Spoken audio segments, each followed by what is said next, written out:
Good morning, Har Har Mahadev my all family members. આજથી આપણા ગુજરાતનું શ્રાવણ માસ શરૂ થાય છે. સો પવિત્ર શ્રાવણ માસ શરૂ થાય છે તેની તમને બધાને હાર્દિક શુભકામનાઓ. જો તમે લોકો વધારે કંઈ ના કરી શકો તો ખાલી મહાદેવને દૂધ અને જલ આ બે વસ્તુ તો અર્પણ કરજો. જો ગંગાજલ હોય તો તમે પાણીમાં થોડુંક ગંગાજલ મિક્સ કરીને અર્પણ કરજો. અને ઓમ શ્રી વર્ધનેશ્વરાય નમઃ આ મંત્રનો જાપ કરજો. બહુ એટલે બહુ જ ચેન્જીસ મળશે તમને બધાને તમારી લાઈફમાં. અને મહાદેવના બની શકે તો 108 નામ જરૂરથી જપજો. આખો દિવસમાં તમને જ્યારે ટાઈમ મળે, જો તમે ના જપી શકો તો મોબાઈલમાં પણ સાંભળી શકો છો. કેમ કે આ પવિત્ર શ્રાવણ માસ છે. ત્યારે એવું કહેવાય છે આપણા શાસ્ત્રોના અનુસાર કે સ્વયં ભોલેનાથ અમારા બધા માટે 1 મહિના માટે એમનો આખો પરિવાર મૂકીને અહીંયા દર્શન દેવા, આપણને ફલ દેવા અને આપણી સાથે રહેવા, આપણું મહેસૂસ કરવા, આપણા દુઃખ ધરવા આવે છે. તો આપણે થોડુંક એમના માટે કંઈક કરતા રહેવું જોઈએ. તો આપણી જલ્દી પુકાર સાંભળી રહેશે ભોલેનાથ. ભોલા છે તો ચલો, હું પણ અત્યારે જઈ રહી છું મંદિર. અને એક ખ્વાહિશને સ્કૂલમાં પણ મારે જવાનું છે. એનું એક પ્રોજેક્ટ છે. કેમ કે એના સ્કૂલમાં એ લોકો 15 ઓગસ્ટના લીધે છોકરાઓને પહેલાં રજા આપી દે છે. સો આ લોકો પહેલાં ફ્લેગ બનાવવાના છે. તેના માટે બધી મારે વસ્તુ આપવા જવાનું છે. તો હું આપી આવું અને પછી નેક્સ્ટ મળીએ કે આગળ હું શું करवानी છું. चलो तो ख्वाहिश का मैंने जो सामान था फ्लैग का वो दे दिया है. अब मैं जा रही हूँ मंदिर, पहले दर्शन कर लेती हूँ. दर्शन में एक्चुअली मैं वीडियो थोड़ा कम लूँगी क्योंकि वहाँ पर म्यूज़िक चालू होता है, थोड़ा सा लूँगी. उसके बाद हम लोग शाम को आएंगे. शांति से पूजा करने की बहुत भीड़ होती है. शाम के टाइम तो कोई नहीं होता, शांति से पूजा करने की मजा आती है एकांत में, जब कोई ना होता.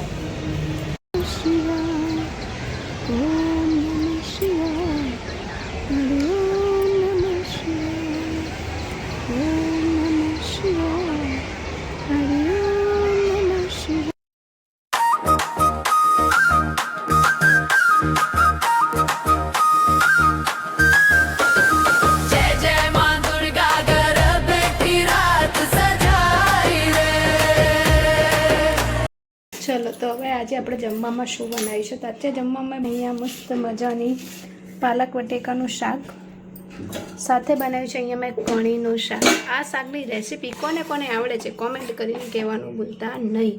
તો કેટલી મસ્ત મજાની લાગે છે એકદમ. જો આની રેસીપી કોઈને જોતી હોય તો પણ મને કોમેન્ટ કરીને કહેજો. એકદમ ઇઝી, ઘરમાં કાંઈ ના હોય તો એને ફટાઈને બનાવવા એવી છાશ નાખીને તો કંઈક અલગ જ આવે છે.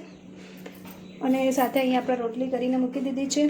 કિચન સાફ કરી દીધું, વાસણ ઘસી દીધા. હવે હું જાઉં છું ખ્વાહિશના લેવા. મને અહીંયા કંઈક થઈ ગયું છે, બોલવામાં દુખે છે, ખબર નહીં શું થયું. હવે ખ્વાહિશને લઈ આવીએ. એના પછી આજે પપ્પાએ કીધું છે કે મારે એમના માટે એક કાર જોવા જવું છે. જો ટાઈમ સેટ થશે તો હું જઈશ. કેમ કે આપણે અમદાવાદમાં વરસાદ બંધ નહીં થતો અને ચાલુ નહીં થતું, એવું થઈ ગયું છે અત્યારે. તો ફટાફટ અહીંયા આપણે લોક મારી સૌથી પહેલાં ખ્વાહિશને લઈ આવીએ. કેમ કે અત્યારે થઈ ગયા છે 1:40. ખ્વાહિશ છૂટી ગઈ હશે, લઈને આવીશું એટલે 2 વાગશે. તો જો આપણે અહીંયા ખ્વાહિશ મેડમ આવી ગયા છે અને એ જમવાની રાહ જોઈ રહ્યા છે. તો આપણો શાક છે. અહીંયા ખ્વાહિશ મેડમ માટે મેં થોડુંક બીટ અને હમણાં કાકડી કાપીશ, એના ફેવરેટ ખાવાની છે. જો 2 ચોટલી અને સાથે પાપડ. છાશ પીવાની તો આ છાશ પી લે, છાશનું શાક છે. ચલો હર હર મહાદેવ, આગળ મળીએ હવે. ચલો હું નીકળી છું અત્યારે. સૌથી પહેલાં ચંપલ લેવા જવાનું છું. મહાકાલેશ્વર ગઈ છું, ત્યાં ખોવાઈ ગઈ છે તો ચંપલ લેવાની છે અને પછી જઈશું આપણે ગાડી જોવા.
આજે આપણે અહીંયા આવી ગયા છે પૂજા કરવા. મેં કીધું ચલો આપણે સાંજે શિવાલયમાં જઈએ તો પૂજા કરવાની મજા કંઈક અલગ. અત્યારે એકદમ શાંતિ, અહીંયા કોઈ હોય નહીં તો પૂજા આરામથી શાંતિથી થઈ જશે. ગાઈસ મેડમ અહીંયા બેસી ગયા છે બેલીપત્ર લઈને.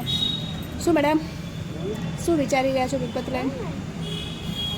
બેલીપત્ર બહુ સારી રીતે જોઈ રહી છે. તો ચલો ઓમ નમઃ શિવાય, હર હર મહાદેવ, જય ભોલેનાથ. મહાદેવ તમારા બધાના જીવનમાં સુખી, સમૃદ્ધિ અને શાંતિ લાવે તેવી મહાદેવથી પ્રાર્થના છે. અને ખાસ કરીને મારા ભાઈઓને જલ્દીથી લગ્ન થઈ જાય ને એ લોકો ખૂબ તરક્કી કરે તેવી મહાદેવથી પ્રાર્થના કરું છું. વાઇસ કહે છે કે મારી મામી જલ્દી લાવવાની છે મામાઓ. ચલો તો મળીએ હવે નેક્સ્ટ બ્લોગમાં. હર હર મહાદેવ.